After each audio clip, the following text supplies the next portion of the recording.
Hi, Jason Pilgrim here from the Profitable Practice podcast, where we help allied health professionals just like you empower and inspire the lives of so many more people by building bigger and better businesses. Let's go and get stuck in right now.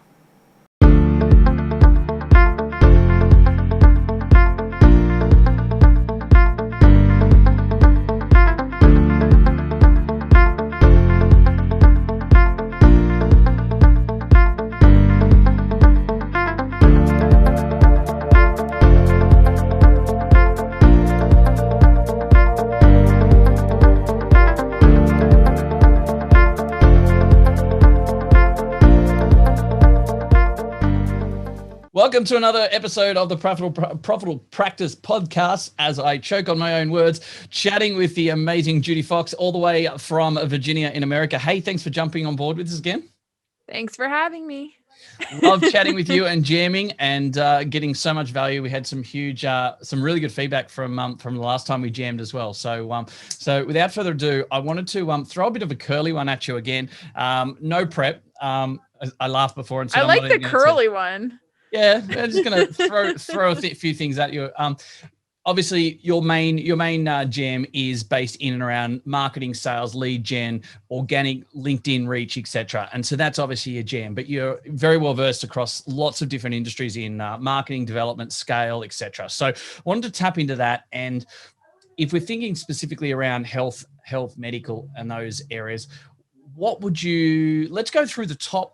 What are your top 3 business tips? Now I can see you searching with your eyes going, there's the question. He threw the curly. Yeah. I don't even know what that means. I know, but we say like, I'm going to throw you a curveball, but you said curly and it sounds so funny. Curly. Yeah, it's our apologies for the I'm pretty good on my feet. Let's see what I can pick. I don't know if I can do 3. You let's do this. 3 things. Pick your first one and then let's jam on that. Cause I know there's obviously, being an advisor and helping out so many people in the business world, which you do amazingly.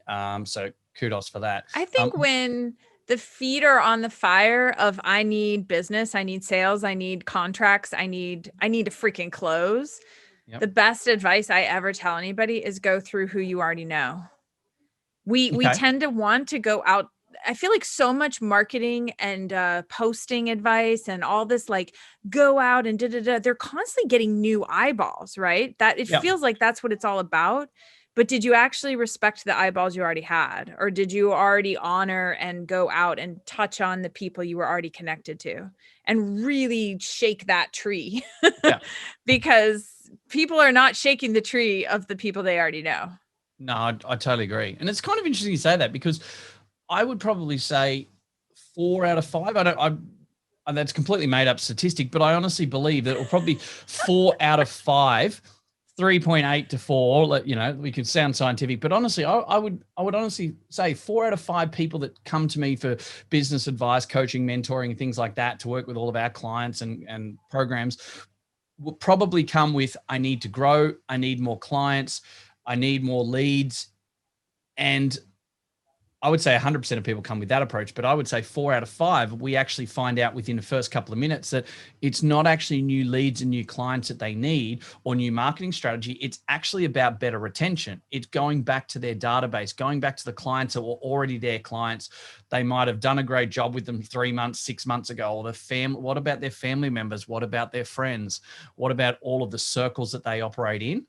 So I actually find that, when you tend to do a good job with someone, they tend to come back, right? They tend to refer. And if we're not then shaking that tree, even when you reach out to them, it doesn't need to be from a place of, I need you to refer me. I need you to hire me. I need you to do something. It's more, you can just check in with past clients. And because you have rapport and trust there already, you jog their memory, you make them think, wait, maybe I do need your service again. Or you make them realize, oh, you know what? I have somebody who needs what you offer. I remembered such a great job you did. So I think the metric of your own success is turning around and reaching out to people that you already worked with, even if it's not them rehiring you, but just reminding them that you have an amazing business.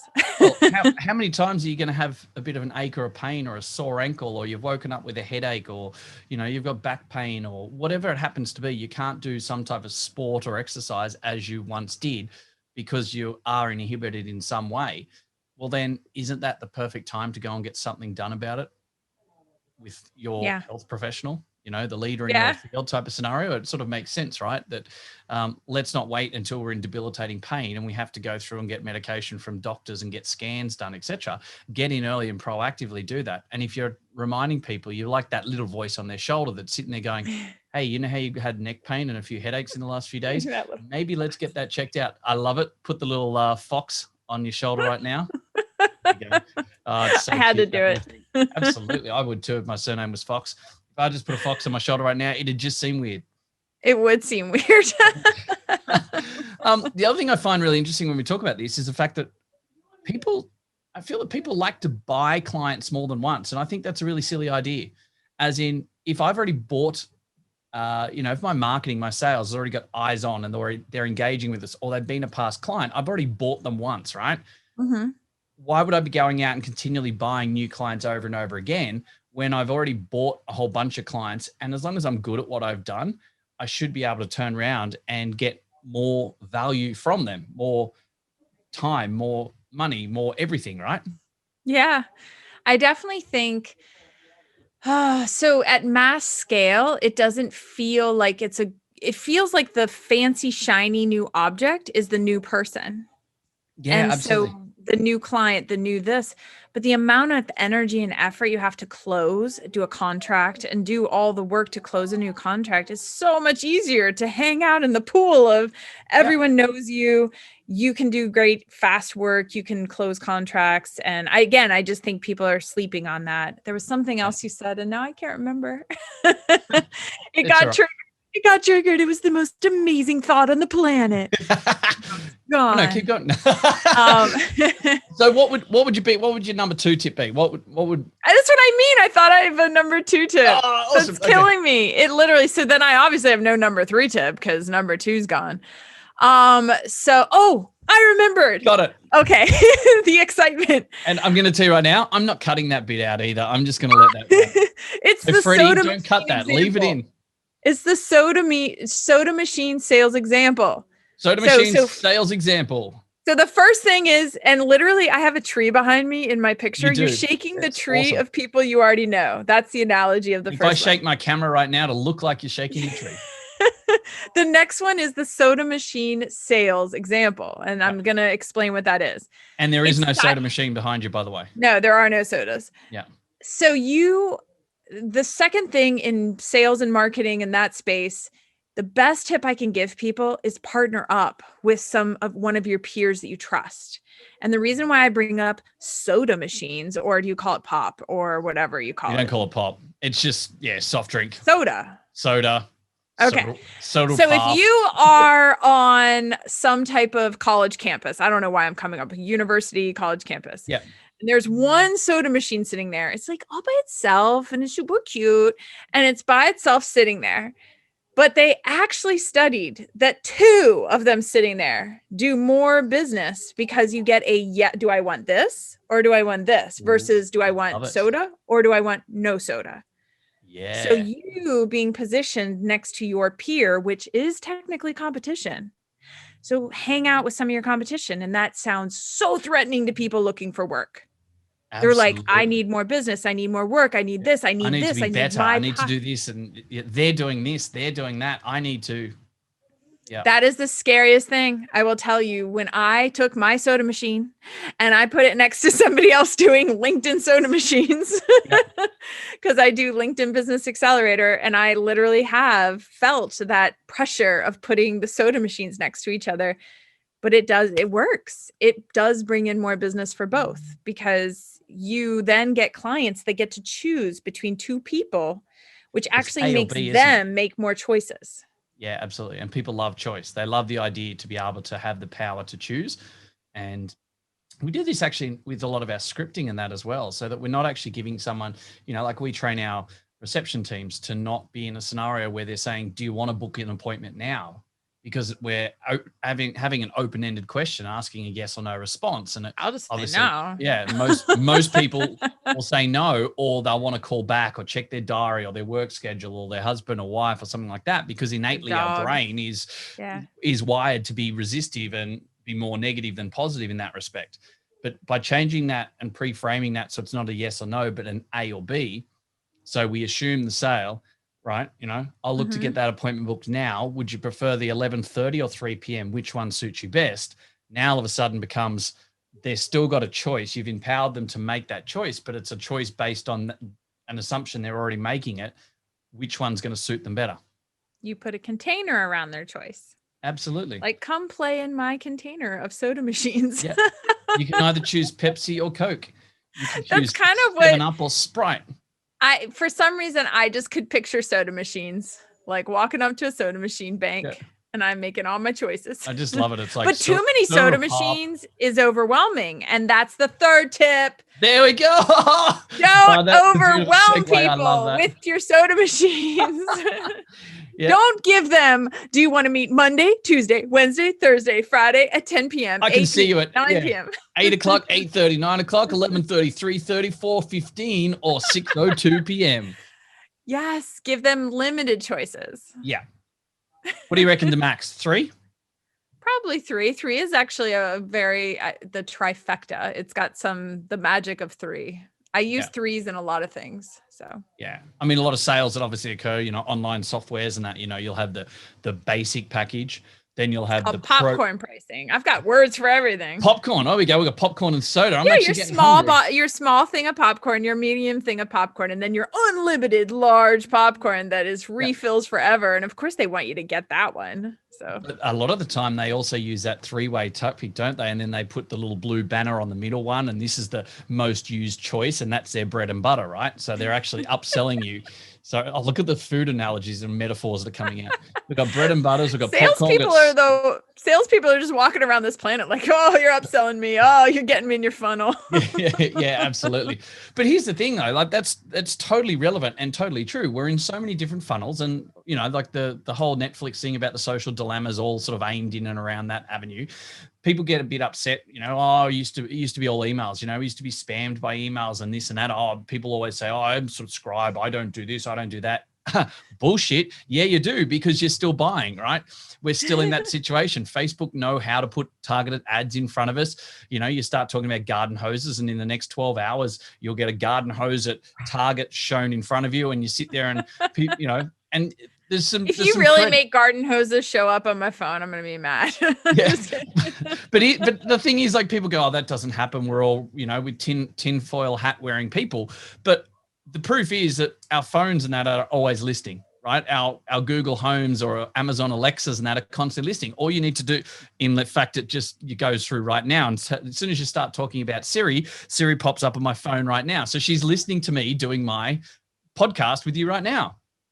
Oh no. Is yours coming up? So, they're obviously, it's very, very easy to do that. So I think we need to understand that it is a marketer's world, and the avenue to be able to, to get angry and upset at those scenarios, we always are going to be sold to, pitched to, aim things in direction. That is life. That's part of what we do. It's, the government funnels us into a certain lane on the highway. It wants us, we're always going to be in and around that for different ways. So understanding that we need to be part of the party as well. And we need to bring our own soda pop machines and popcorns and, make a good feast of food ourselves. You need to walk through the world with awareness. You have to look around you and be aware, and you can enjoy, to be honest, you can enjoy being sold to. It doesn't have to be a miserable experience. You can have if somebody's a good salesperson, like, I want to have a good time. Like, absolutely. Let's enjoy this. You say that, because I do exactly that. I love walking around and analyzing things. Like, I see that and I go, oh, that's an interesting. I wouldn't have done it that way. I'd do it this way. And then you stop but when you do get into like a funnel or some type of sell process with someone who's good at what they do, and they've got a great personality, charismatic, they know their product, and it is actually fun. Right? It happened to me the other day. I was in somebody's funnel, And it was a very creative one because it started with it not being funnel. And then it went into all those questions of like, I was like, you're looking for my pain point here, dude. Absolutely. So I started typing, I am at the top of your funnel, it looks like. That was my answer, because they were asking between 1 and 10, how much do you need whatever XYZ that basically they offer. Yep. And then of course I was like, I have that question, so I know what that question is. Yeah, nice. I want to know what your pain level is. How hard are you in pain? Because I'm going to find out how easy is this sale going to be. So for everyone listening to this right now, on a scale of 0 to 10, how much do you actually need to build your business, your health and medical? No, I'm not going to go through that. Let's not be doing that. The thing is, people want to work with good energy. So even if they know they're being sold to, I'd rather sell in a way that makes people laugh and smile and have a good time, because when you think about pain points, all those conversations are so deep. Like, how do you get your clients' pain points? And I'm like, stop trying to cause them pain. Like, and they already have enough emotional trauma. Yeah. Well, in the health industry as well, it's one of those scenarios that they're physically there, can't move their neck. They're holding their neck going, I'm in pain. Yeah. This is going to be so bad, but like tickle them instead, make them laugh. In a professional and appropriate way though, right? Let's in a leadership way. That's awesome. Hey, Judy, I love hanging out with you. We've got to do it again sometime. Love those tips. I know there's some real gold nuggets, and it really resonates massively with our industry. So, hey, I'm going to leave it there, a little bit over time, but love your work, and we'll talk soon. Always going over the time. Love it. Talk soon. Thanks for your time. Bye. Hey guys, thank you very much for listening to another episode of the Profitable Practice Podcast. I would love nothing more than for you to be able to leave a review. I get so much joy out of listening and reading the amazing things that you guys say about this. So please subscribe to our channel, leave a review, and share it with your friends. Let's get some more fantastic information out there so all of us can grow the industry together. Cheers for now.